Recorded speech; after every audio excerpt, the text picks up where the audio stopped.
जी अस्सलाम वालेकुम फ्रेंड्स। तो लाइट चला ली है जनाब। नवे पिंजरे की अज बोनी हो गई है जी। ठीक है, हाथी पीछे हो जा, पा दो तो पा प्याली जी। नवे पिंजरे की अज बोनी हो गई है। बघियाड़ी बच्चे आ गए हैं जी। और देखो लत्त ने देख के दरवाजे फसाई बैठा। ठीक है जी, तकरीबन महीने के बच्चे हो गए हैं। प्योर बघियाड़ी है। तो अपने को फैसलाबाद पहुँच गए है जी। और सेल आ, 2 जोड़े आ।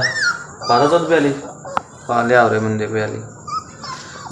ये सैल्फ फीड करते हैं। 2 नारा 2 मादियाँ आ। ठीक है, लिया प्याली बना दे। हाँ प्यारे लग रहे हैं। दरवाज़ा तो खोल, फिर बंद कर दिया। दरवाज़ा खोल, खोल दरवाज़ा। हाँ आने दे नीचे। ओए आ जाओगी, ड्रामे ही करी जाने। दसो सैल्फ फीड करते हैं बच्चे। 2 नारे 2 मादियाँ ने। और ये फ्रैश वीडियो हैगी है जी। अज दे सोमवार का दिन 29 अगस्त है कि 29 है। कल पाकिस्तान का मैच 28 सी। ठीक है जी।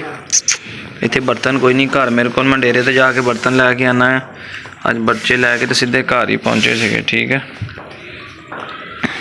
2 करके पिलाना पैना इन्हों। चलो जिदा तेन सही लगता एक थोड़ा जहा पिला लें, फिर वेलियों बर्तन लैके आवांगा जाके। तो वो जनाब फिर दोबारा अपना पिलावांगे। ए मेल आ बच्चा, एक कन चकदा पिया अपना। ए की है, ए फीमेल आ। ठीक है, तो वो जोड़ा वो मैं डार्क जोड़ा मेल आ, लाइट फीमेल आ। सैल्फ फीड करते हैं, प्योर बघियाड़ी है। माँ बाप भी तुहानू हर शायद इन्हों की दिखाना आगे वीडियो के। माँ भी चैक कराना वा। बाप इन्हों का ब्लैक कुत्ता क्रॉस कराया से इन्होंने। बगैर लगे बच्चे सारे बघियाड़ी रंग दे। क्रॉसिंग की तस्वीर वीडियो मौजूद आ। जोड़े कि दोस्त ने लेना है जोड़ा, उन्होंने व्हाट्सएप पर क्रॉसिंग की भेज देंगे, क्योंकि यूट्यूब पर पाबंदी है। तो क्रॉसिंग की वीडियो भी उन्होंने भेज देंगे, सेंड कर देंगे। पाई दो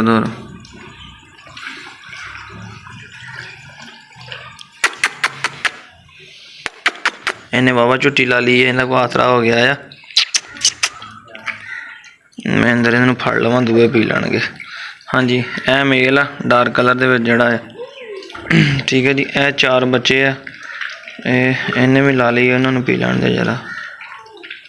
तो ए जी ए लाइट फीमेल आ। 2 जोड़े है। लोकेशन फैसलाबाद की है। 29 अगस्त बरोज सोमवार का दिन, मंडे। फ्रैश वीडियो है बच्चों की। जोड़ा कोई दोस्त भी लेना चाहता हो। बड़ी डिमांड सी भाई बघियाड़ी बच्चे चाहिए, बघियाड़ी बच्चे चाहिए। तो जनाब बघियाड़ी बच्चे आ गए हैं। अच्छा मौका वा जो दोस्त राखी वास्ते लेना चाहते उन्होंने लिए, क्योंकि सर्दी स्टार्ट हो रही है। 2-3 महीनों तक इन्होंने अपना ना चंगे भले भौंकण जोगे हो जाना है। तो अज बच्चे मां नूं लैदा होया 1 महीने के हो गए। दुध पिला के वीडियो तद बना रहे हैं ताकि कुछ दोस्तों का सवाल होंदा भाजी आप दुध पी लेंदे या आप खा पी लेंदे आ। तो बिल्कुल जनाब आप खा पी लेंदे। तुसीं चैक कर लवो। इन्होंने दोवां नूं अंदर वाड़ दी। ठीक है जी, एक जोड़ा आया, एक जोड़ा दुध पी रहा जी। हैगा होर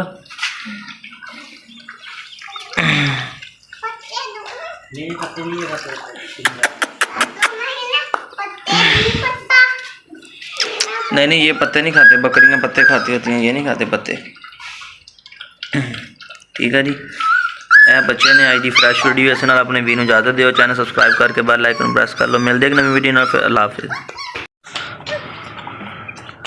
देख रहे बच्चे 2 शुद्ध पी रहे हैं।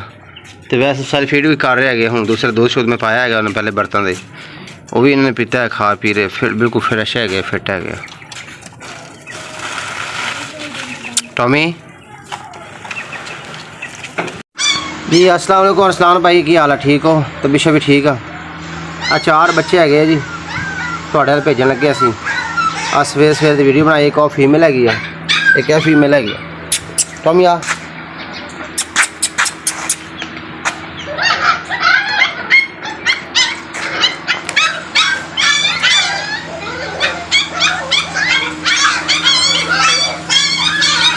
माँ पई हैगी नाल इन्होंने। दूध शुद्ध उन्हें पिला लिया है। पहले सवेरे सवेरे कि दोबारा बच्चे दूध नहीं पी रहे हैं। कोशिश तो मैं की दूध पी लें, मगर लो जी खुडे का दरवाज़ा मैं खोलता है। ਮਾਂ ਨੇ ਬੈਠ ਕੇ ਦੁੱਧ ਅਸਲ ਨਹੀਂ ਪੀ ਕਿਉਂਕਿ ਦੁੱਧ ਤੁਹਾਨੂੰ ਪਤਾ ਹੈਗਾ, ਤੁਹਾਨੂੰ ਦੱਸਿਆ ਕਿ ਸਵੇਰੇ ਨਾਲ ਉਹਨੇ ਪਿਲਾ ਲਿਆ ਹੈਗਾ, ਬੱਚੇ ਵੀ ਰੁੱਝੇ ਹੋਏ ਹੈਗੇ ਤੇ ਇਸ ਵਾਸਤੇ। ਤੇ ਉਹ ਬਾਕੀ 3 ਹੈਗੇ ਆ, ਇੱਕ ਭਾਈ ਨੇ ਮੈਂ ਦਿੱਤਾ ਹੋਇਆ ਬਿਆਨਾ, ਅਗਰ ਉਹ ਦੇ ਦਿੱਤਾ ਉਹਨੇ ਪੈਸੇ ਦੂਸਰੇ ਭੇਜਦੇ ਠੀਕ ਨਹੀਂ ਤਾਂ ਉਹ 2 ਦਿਨਾਂ ਬਾਅਦ ਉਹ ਵੀ ਤੁਹਾਡੇ ਕੋਲ ਆ ਜਾਣਗੇ। ਅੱਜ ਇਹ ਡੇਟ ਹੈਗੀ ਨਾ ਜੀ, ਇਹ ਜੀ 2022 ਦਾ 8ਵਾਂ ਮਹੀਨਾ ਹੈਗਾ ਤੇ 29 ਤਰੀਕ ਤੇ ਸੋਮਵਾਰ ਦਾ ਦਿਨ। ਇਹ ਅੱਜ ਦੀ ਫਰੈਸ਼ ਵੀਡੀਓ ਹੈਗੀ ਆ। ਲਓ ਜੀ ਬੱਚੇ ਬਾਹਰ ਨਿਕਲੇ ਆਰਾਮ ਕਰ ਰਹੇ ਹੈਗੇ ਆ। ਹੁਣ ਬੱਚੇ ਮੈਂ ਪੈਕ ਕਰਨ ਲੱਗਾ ਸੀ, ਮੈਂ ਕਿਹਾ ਪੈਕ ਕਰਨ ਤੋਂ ਪਹਿਲੇ ਇੱਕ ਦਫਾ ਵੀਡੀਓ ਬਣਾ ਲਵਾਂ। ਨਾ ਦੇਖੋ ਫਿਰ ਦੁਬਾਰਾ ਦੱਸ ਦੇਵਾਂ ਭਰਾਵਾਂ ਨੂੰ, 2022 ਦਾ 8ਵਾਂ ਮਹੀਨਾ 29 ਤਰੀਕ ਔਰ ਸਵਾਰ ਦਾ ਦਿਨ ਹੈਗਾ। ਠੀਕ ਹੋ ਗਿਆ ਸਾਰੇ ਦੋਸਤ ਭਾਈ, ਅੱਛਾ ਜੀ, ਅੱਲਾ ਹਾਫਿਜ਼। ਅਰਸਲਾਨ ਭਾਈ ਮੈਂ ਰਖਵਾਉਣ ਲੱਗਾ ਤੁਹਾਡੇ ਕੋਲੋਂ, ਤੇ ਬਾਕੀ ਅਗਰ ਉਹ ਵੀ ਉਹਨਾਂ ਨਾਲ ਗੱਲ ਬਣੀ ਤਾਂ ਫਿਰ ਉਹ ਵੀ ਤੁਹਾਡੇ ਕੋਲ ਆ ਜਾਣਗੇ 3। ਟੋਮੀ ਆ ਜਾ।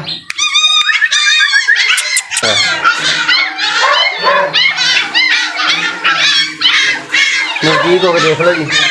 ਔਰ ਸਮਝਦਾਰੀ ਇਸ ਤੋਂ ਸਿਵਾ ਮੈਂ ਕਹਿੰਦਾ ਬਹੁਤ ਘੱਟ ਜਾਨਵਰਾਂ 'ਚ ਹੈਗੀ। ਕੁੱਤਾ ਹੋ ਗਿਆ ਯਾਰ, ਇੰਨੀ ਸਮਝਦਾਰੀ ਰੱਖਦਾ ਹੈਗਾ ਹਰ ਲਿਹਾਜ਼ ਨਾਲ, ਬੜੀ ਹੀ ਮਜ਼ੇਦਾਰ ਹੈਗੀ ਜੀ, ਬੜੀ ਹੀ ਸਮਝਦਾਰ ਮਾਦੀ ਹੈਗੀ। ਔਰ ਬੱਚੇ ਵੀ ਸਾਰੇ ਇਹਦੇ ਬਹੁਤ ਅੱਛੇ ਬਣਦੇ ਨੇ, ਅੱਛੇ ਬਣਦੇ। ਤਾਂ ਅਰਸਲਾਨ ਭਾਈ ਨੇ ਰਾਬਤਾ ਹੋਇਆ ਤਾਂ ਲੈ ਕੇ ਜਾ ਰਹੇ ਨੇ ਜੀ। ਉਹ ਪਹਿਲੇ ਵੀ ਉਹਨਾਂ ਨੇ ਸੇਲ ਕੀਤੇ ਸੀਗੇ, ਉਹਨਾਂ ਨੇ ਫਿਰ ਯਾਰ ਦੋਸਤ